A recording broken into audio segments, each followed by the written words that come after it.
All right, Yeah, good morning and welcome to the Sunday morning relevant horse racing podcast where myself, Russell Moore, and co-host Michael Serio will sit down and handicap a relevant sequence on the marquee racing card of the day, which today is Saratoga. So good morning, Mike. How are you? I'm doing well. How are you doing? Good. Excited to get into this, but before we do, I just wanted to get your thoughts on yesterday. What'd you think of the Travers and undercard? I thought that tis the law. In one word is wow. He won the race in a canter with 2 minutes and just below 2:01. I think he could have challenged Arrogant for being a sub 2 minute Travers. I mean, that would be extraordinary. I mean, you know how great Arrogant was. Ran a 109 buyer. I mean, just wow. Yeah, I tend to agree. And, while that's all obviously true, and I'm rooting hard for Tiz the Law to, kind of sweep everything because I love Barclay Tag. I love New York. I love New York breds. I was a huge fan of Spunny Side back in the day. I'd love to see him win the Kentucky Derby. But at the end of the day, you look at the Travers card and what did we really learn? I don't really think we learned anything. We knew Tiz the Law was great, and he was great, and we knew Gamine was, amazing and fast, and again, she was amazing and fast, and so you kind of just say, okay, it's kind of like a tennis match where, Roger Federer holds serve, so to speak. It's like that. I thought it was like that type of a situation where there was nothing new that came out of it. Would you concur with that? I would agree, and I think, with the Derby being in September this year and the odds, he's probably not going to go Jockey Club Gold Cup right afterwards because obviously if he wins, he's going to be doing the Preakness in October before the Breeders' Cup Classic. The horse hasn't been challenged yet, and it'll make the Breeders' Cup Classic more interesting because those horses are not going to go 6 furlongs in 1:12 like they did yesterday. They're going to go 1:10. At least 2 seconds faster, and they're going to challenge him. And when a horse gets looked in the eye down the stretch, and he's never been challenged like that, really, you don't know what they're going to do. And so I think it's going to make that much more interesting once he goes against older rivals. And that's exactly my point. I think until we see him challenged, it's, there's still, as great as he's been, I still think there are unanswered questions. I mean, you and I have both been around long enough to know that some of these super horses, when the chips are down, it's a completely different story. So, again, it was certainly an exciting day. It was a great day, and I hope he continues his historic run here. But many questions remain unanswered, I think.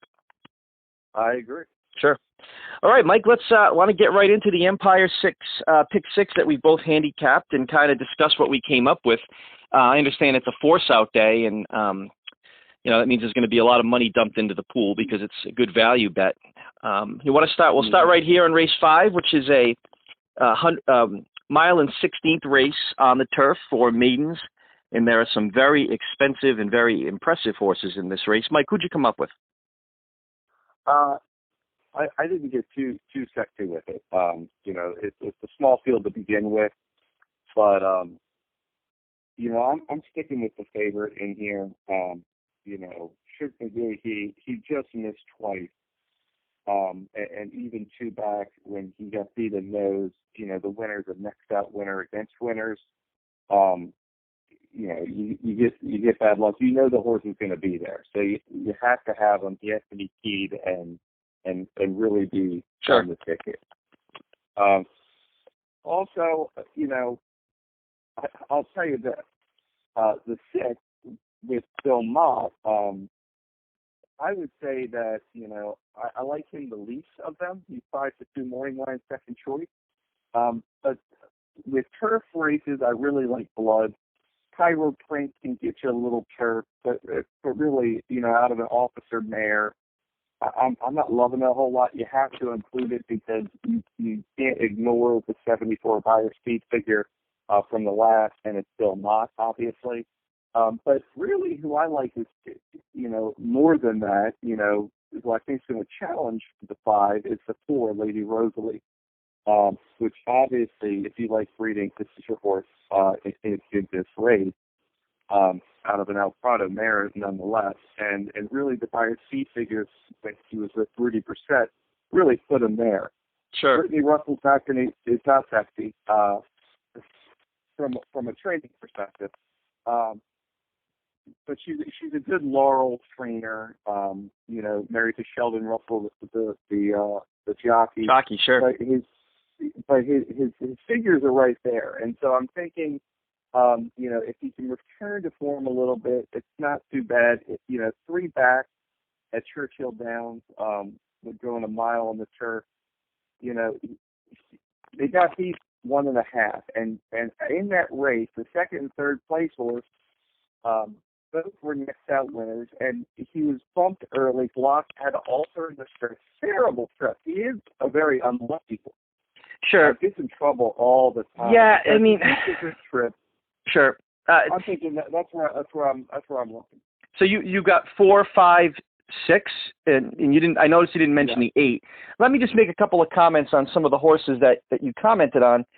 I agree with you on the 6 probably more than you. You sort of mentioned that you weren't a huge fan of the 6, and I tend to agree with you there. I don't think that the horse is quite in the same caliber as some of these other horses here. I do like Cairo Prince, but I did like a different Bill Mott horse in the race instead. My top pick in this race, look, my top pick is the 2. Is the 2 the most likely horse to win the race? No, she's not. However, the 2 offers value. So, you mentioned the breeding, and you mentioned the 4, who obviously has a huge Tomlinson number, which is the Daily Racing Forms figure given to turf breeding. And the 4 has a high Tomlinson number, the 2 doesn't, but Tomlinsons are weighted heavily on the sire side. And as you mentioned before, the importance of mares, which is a huge angle for me. And I like the 2. I like the arch on the mare, on the dam side. And I really like some of these workouts, particularly the July 26 workout on the 2. The horse went, minute .2, breezing from the gate. I love fast breezes out of the gate, shows that they're ready to pop. Another huge angle I like in racing is I like to see a horse with a high multiplier from their sire fee to what they sell at an auction. So this horse here, sire fee of $10,000, which is relatively cheap in horse racing, goes to a sale in March and sells for $125,000. So the horse must look rather impressive. So I went to the 2 as my first pick. My second pick, I went to the 8. Again, I see that horse sold for $625,000, an American Pharaoh sire, which is, I know that contradicts what I just said, where I look at the dam side more so. But, I know that American Pharaoh's been putting some amazing horses on the, babies on the turf. Again, I think the horse ran a couple nice races. I think the 8 is a logical horse for Pletcher.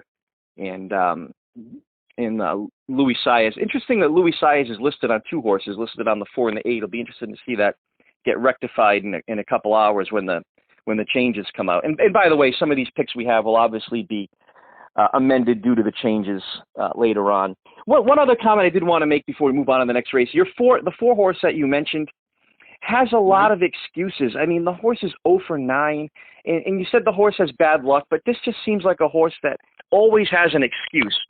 So I didn't end up using the 4. I've got the race a little bit shorter than you. I used the first horse that you mentioned, the 5, which is Windfall Profit.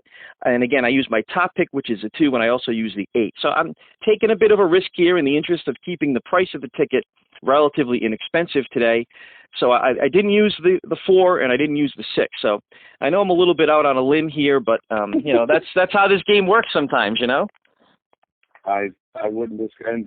And Russ, I would tell you another thing about your 2 is that Junior Alvarado is not on the 6. He's the 5-2 second choice in this. Ran him the last time pretty well.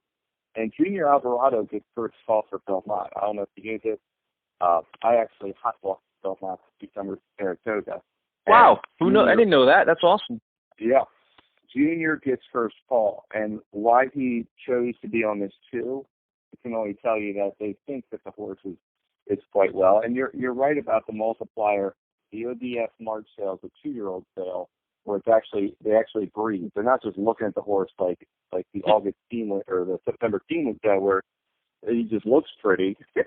A tree can look pretty, but he actually ran pretty well to sell for that type of multiplier. So I agree with that too. He's an interesting horse. Yep, that definitely should be. That's going to be my top pick. I'm going to bet that horse flat. So we'll see what happens. And I appreciate that extra insight there. All right, let's move on to race 6 here. Race 6 is a 6.5 furlong allowance race with $74,000. And as an aside, it's kind of interesting at Saratoga how some of these, allowance races, we say, oh, allowance race, and you think, it's just an everyday race. But $74,000 is a lot considering we have a stakes race later on in this card, and they're only in that stake race. They're only running for $85,000. So this is big time. These are tough horses.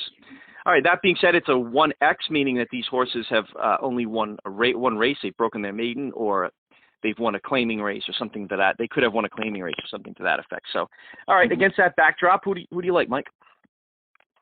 Well, I'm a big believer in buyer speed figures. That was one of my questions. That was one of my questions for you today. Are you a buyer guy? All right, good.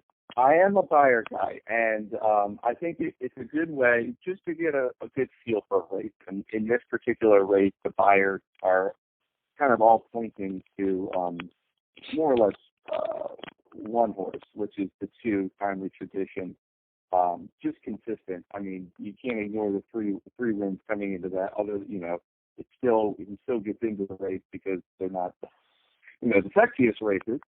But they claimed him for 25. Great claims, and he just moves forward really nicely. Jumps to the highest buyers of the spree. They really have this horse running well, and on the lead for the most part. And in a race, the race has a decent amount of speed, but if his buyer speed figures hold, he's going to be tough. 2 back at Oaklawn, he went 109 and 3.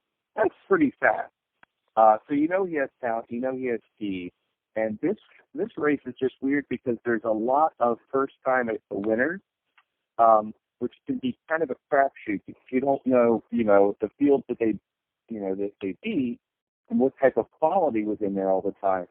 So, and when you go against winners for the first time, a lot of times, special horses can win next out, but a lot of times it takes them once or twice to really kind of get a feel for it. So that led me to the 3 and the 9, Papa Chop.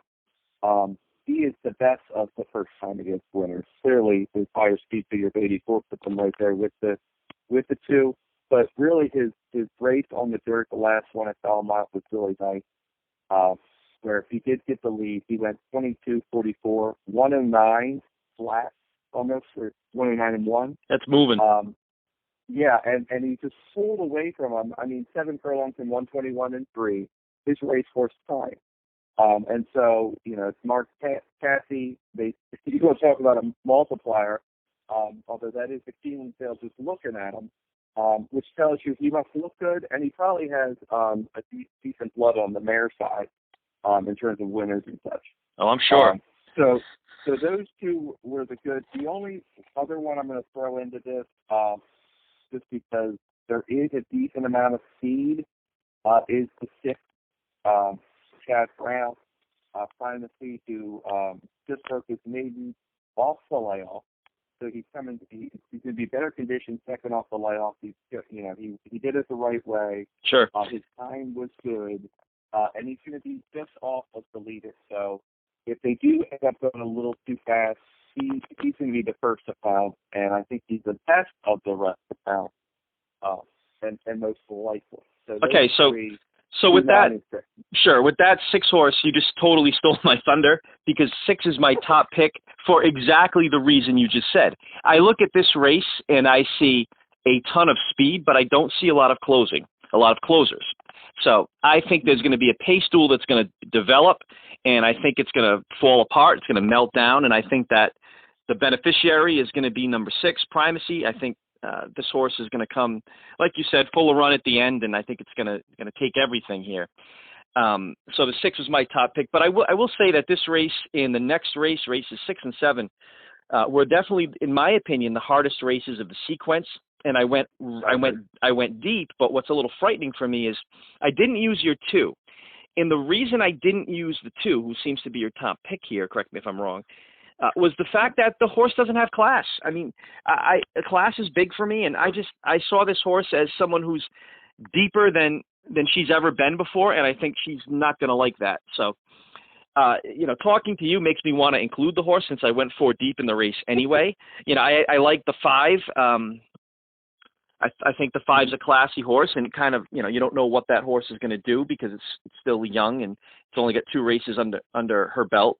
I like the 8 as well. The 8 goes to Keeneland, breaks its maiden special weight right off the bat, 1 race from the 9 post, which is a relatively tough post, and you've got Ricardo Santana riding for Steve Asmussen, and Asmussen is a tremendous trainer here. Again, the horse at the Keeneland September sale sold for $350,000. So I use the 8, and for the same reasons you mentioned, I use the 9. But when I do get to, when 1 o'clock or 2 o'clock rolls around, and I do finally punch my ticket, I may have to throw that 2 in there because you do make a good case based on talent alone. Sometimes if a horse is that talented, it really doesn't matter. They can beat other classy horses. So.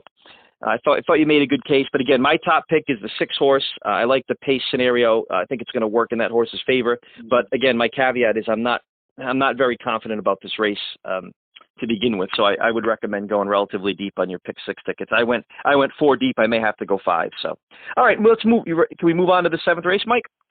Go right ahead. All right, 5.5 furlong turf sprint, which is one of my favorite type of races as well. It's a claiming race. Horses are up for sale for $40,000. So if you like anything here, Mike, don't be shy. They're like I said, they're sprinting. Take it away. Who do you got here? This race, and I agree.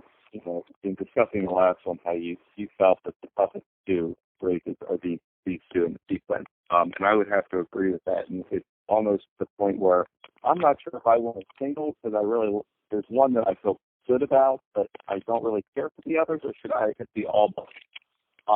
So I'm starting, with the 4, Anthony Dean, who, if you like breeding, you got, Whitestown and Munning is turf sprint all the way. Sure. The thing about this horse is, and you got the turf on the other side with the Dixie Union there. With the Dixie Union. The thing you like is that he was a former Navarro horse. Not that you like that, but Navarro could barely get him to win a race. They detox the horse, send him to Seed Asmussen, and he runs the race of his life. Just gets beat 3 wide, good energy. He's moving forward, training with Steve Asmussen. Against probably the best field that he's ever faced at Saratoga. He's just running down there in Gulfstream. He comes off the pace. He just looks really good and could move forward off that last one. If that's the case, he's a major player in here. And if you want to move away from the Navarro angle as well, you could also make an argument that the horse runs on the turf for the first time and runs first time turf. Runs her best race. So this 30 fire points better. This was my top pick in a race where I didn't like a ton of things. I ended up on the exact same horse, but one of the reasons why this would never be a single for me is these workouts. I mean, this workout in August, it's just paltry. I don't know. I mean, but then again, you can't. I'll be the first to admit you can't always go by workouts either because you don't know what they're looking for in the morning. So yeah, I agree with your top pick there. So what else you got? Who you got for second and third? Well, that's the thing. So the 5, from a buyer standpoint, could and should be there. He's dropping a little bit. His 2 back at the option claiming 40 at Santa Anita was good. Doug O'Neill's been ice cold at Saratoga. Mind you, he only had 8 starters and he had 2/3, but he just doesn't seem to be to be running quite well. He has some early speed. He should be involved. With the class drop, the blinkers off, he might be there. In general, I don't like California. I mean, listen, unless you're talking about a big day when it's Bob Baffert bringing, like you said, Arrogate or West Coast or some other big-time horse over is one thing, but just on an kind of average everyday race, I don't like California shippers at Saratoga. They've always seemed to have let me down. So, again, I do agree that the horse fits. The horse fits as far as buyers are concerned, but I would never be I'm not in love with the horse, so I would use the horse, but I certainly, again, I'm not in love. Yeah, so I like the 4 and the 5, and I'll tell you this. I have just a couple of notes because those are the only two that I really feel any confidence that they're going to be there at the end. The 10, I absolutely hate. The horse broke his maiden at first asking, had a lot of talent. You had to be excited about this horse for Jeremiah Englehart. But his last two gave way in ease. Something happened. He gets laid off. He gave way when headed. So he comes, for some reason, he just stops running. I don't know why. Maybe it's a physical issue. Maybe it's a mental issue. But it's 3-1 in a race where you have, his last race was a 52nd out of 28. I just can't bring myself to send that horse any of my money. There's something wrong with him, and he's going to have to beat me before I pay him any attention. All right, yeah, take a stand. That being said, the 6 has a lot of speed. There's not a ton of speed in here. A lot of off the pace. The 8 maybe a little bit.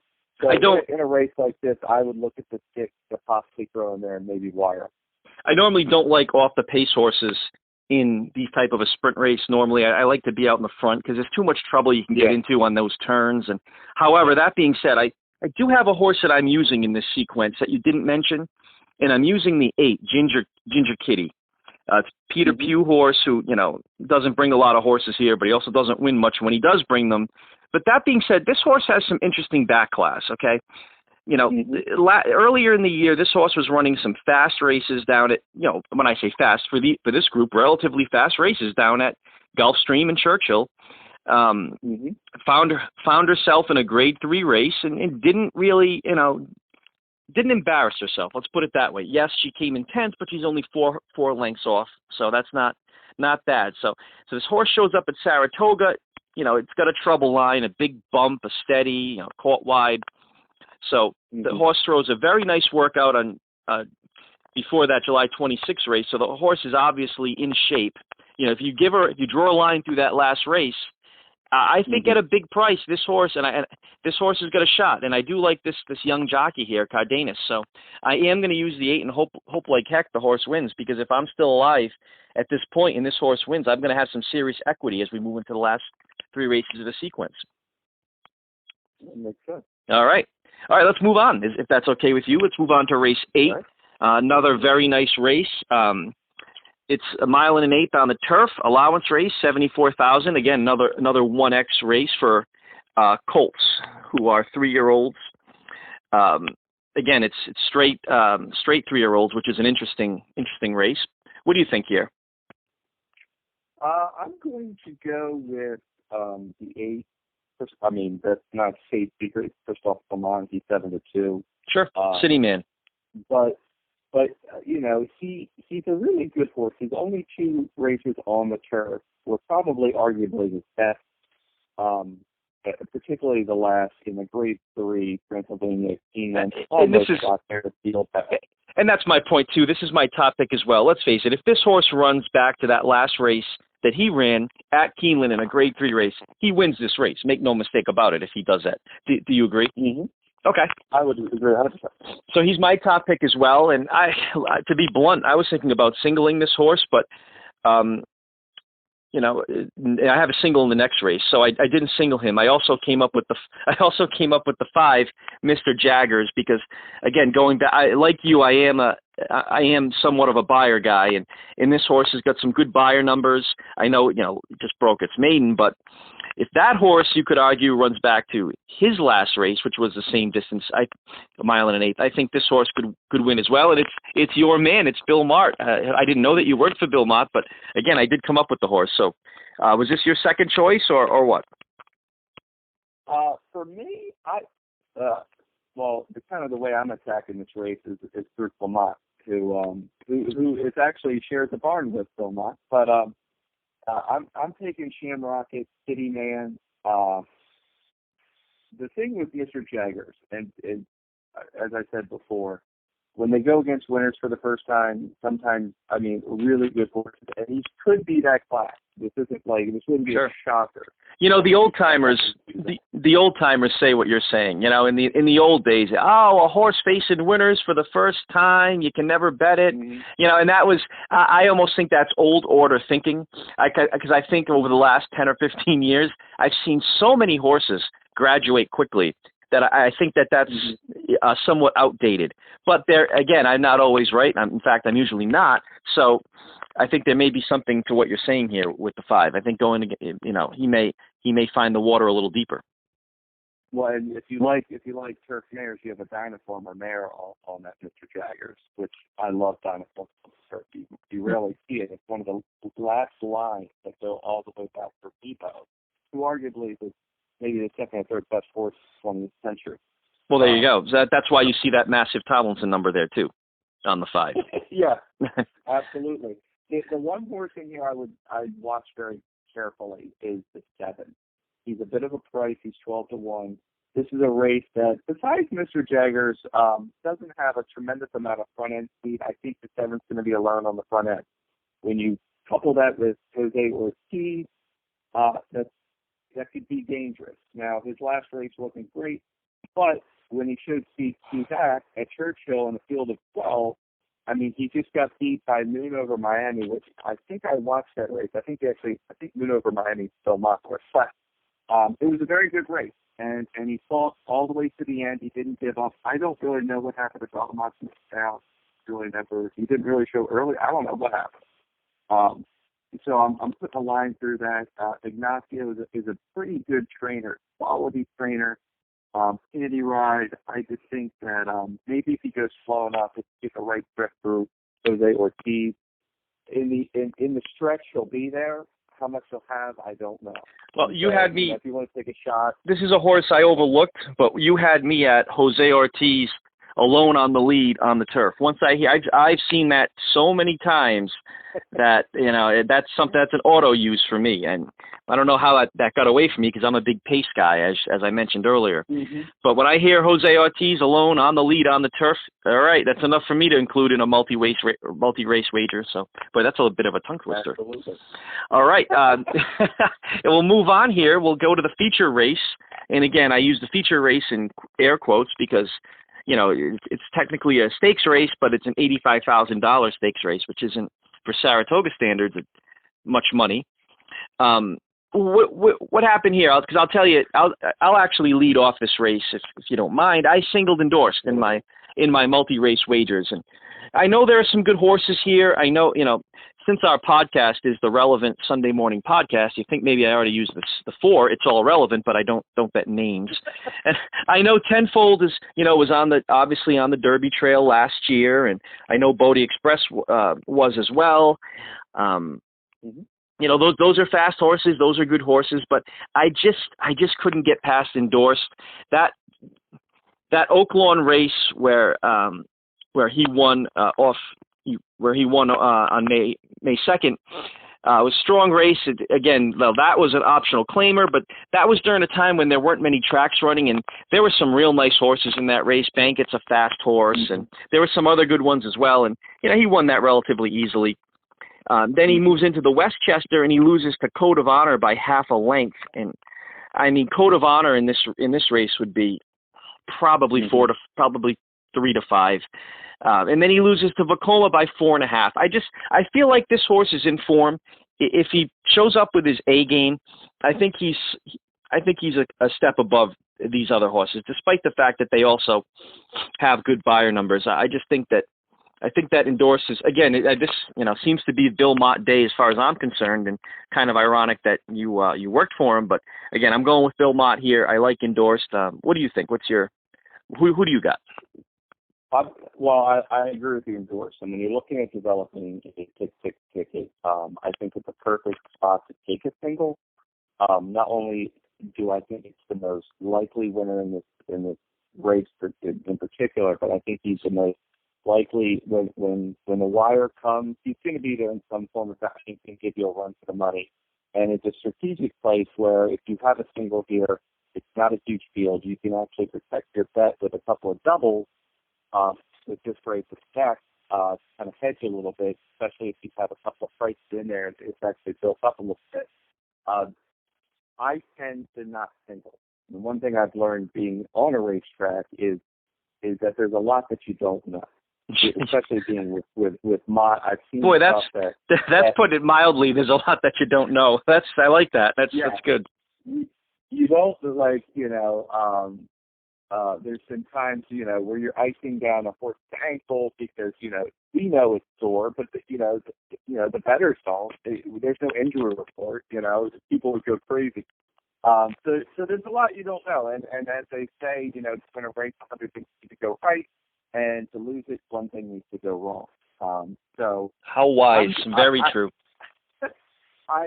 So I would stick if I'm too deep and I had to. But what I tend to do is I like to do a double, 2 horses. Give me the one that is the most likely winner, and just in case I'm going to throw this other one in, and that's going to be the 3 spin-off with Todd Fletcher.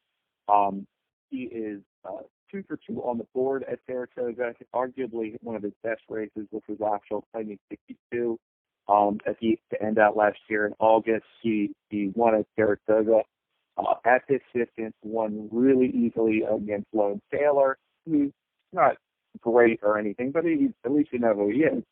And when I look at their best races, if you look at indoors, he's grade 3 place to honor code in the Westchester. You can't ignore spin-off grade 2 placing in the Louisiana Derby by 3/4 the length of none other than By My Standards, who's run well early, but also ran well last weekend as well. So he has. But good horses. You're comparing 2 months ago to 15 months ago. That's my only.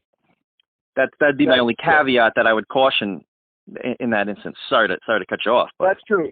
No, and he does have to get a little bit better. His buyers put him right there.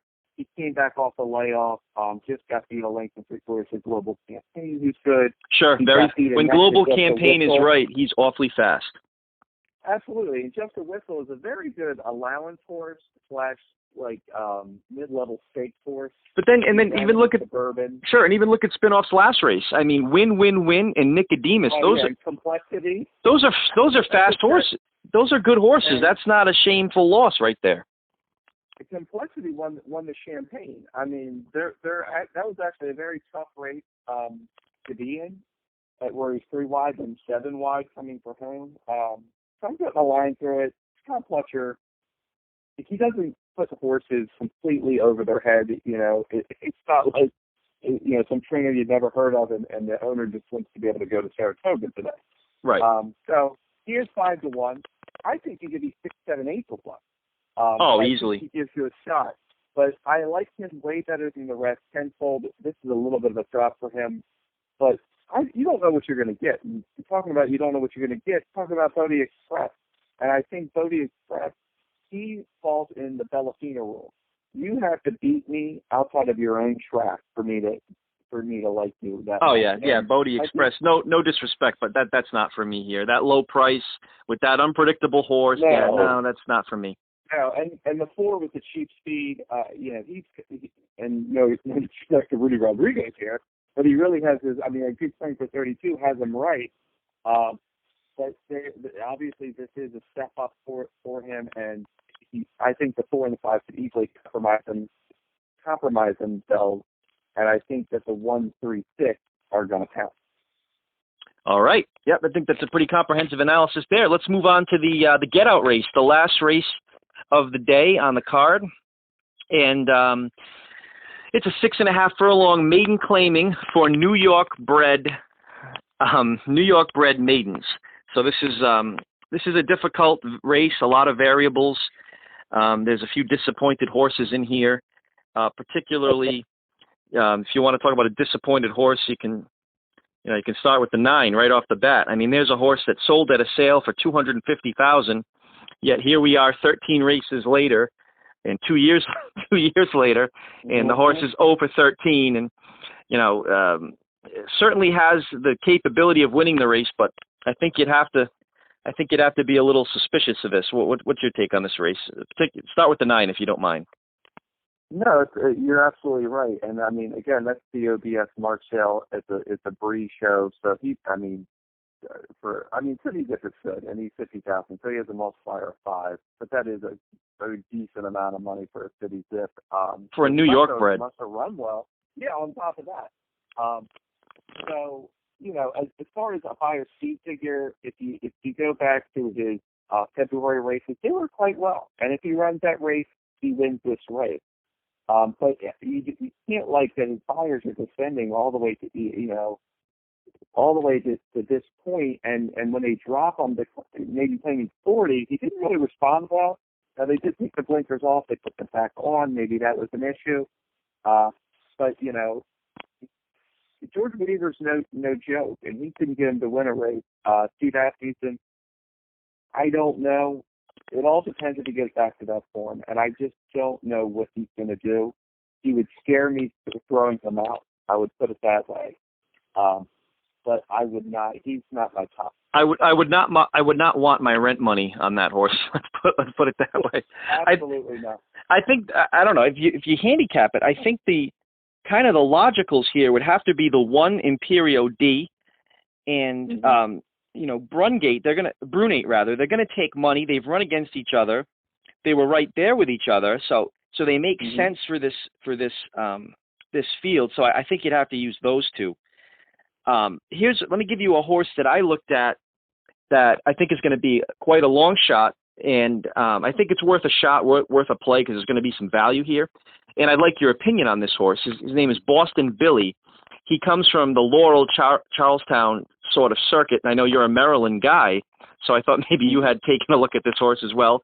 Low buyers, so the buyers aren't great, but the horse is 3 years old.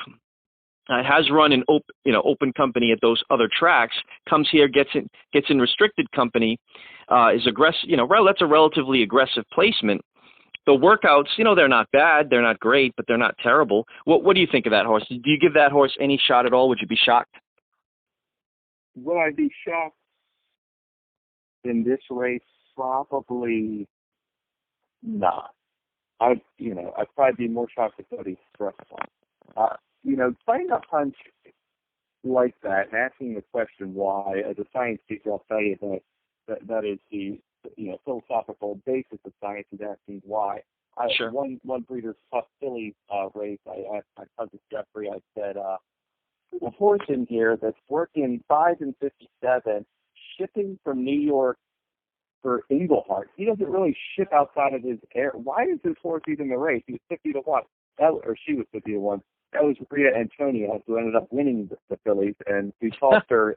But she's asking that question. She was part of the conversation. He said I was nuts, and I haven't let him live that down. So wondering why they're not staying at Churchill or Charlestown or Laurel is a great question. The first race was Maiden Claiming and didn't really show us that. She closed, or I should say he closed. Okay, but then they step him up a little bit at Charlestown, and he actually responds well. And Charlestown's a very speed-favoring track. A lot of times it's like 3 turns. Short stretch, yeah. Yeah, and so bull ring they call that. It's a bull ring. Yeah, absolutely. And those speed horses really benefit from that. The fact that he's a pretty deep closer. He actually closed nicely both of them. I don't know the trainer. Obviously, a cheaper horse, by Congrats and Arch. Yeah.